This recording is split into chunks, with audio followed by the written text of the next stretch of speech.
Jeremy Corbyn. Thank you, Mr. Speaker. I start by congratulating my friend, the member for Birmingham Yardley, for securing this question.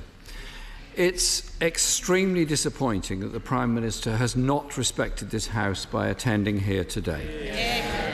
The Prime Minister's language and demeanour yesterday was frankly nothing short of disgraceful. 3 years ago, our colleague, our member, Joe Cox, was murdered by a far-right activist shouting, "Britain first, this is for Britain." The language that politicians use matters and have real consequences.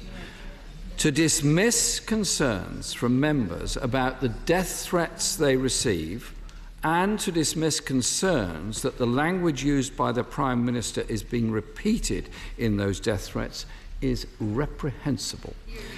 To dismiss those concerns in an abusive way, as he did, is completely unacceptable. And I pay tribute to my honourable friends for Dewsbury and for Batley and Spen and other members, including the member for Broxtowe, for what they said yesterday.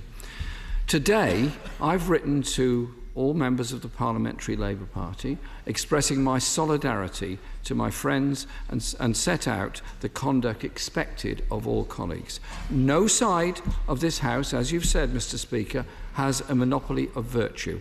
Inappropriate language has been used by all sides. But we all have a duty to keep our debates political and not to descend into personal abuse. I disagreed profoundly with the previous Prime Minister, but she did offer cross-party talks to try to find a compromise.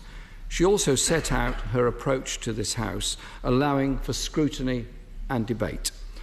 I was also pleased to participate in a meeting with the former Prime Minister and other party leaders about conduct and abuse in the House and around the parliamentary estate. The current Prime Minister, unfortunately, has sought to entrench divisions, refused to set out any detail of the deal he is seeking, and continues to pledge that they will leave with no deal on the 31st of October, despite the fact that this House has voted against and legislated against an outcome.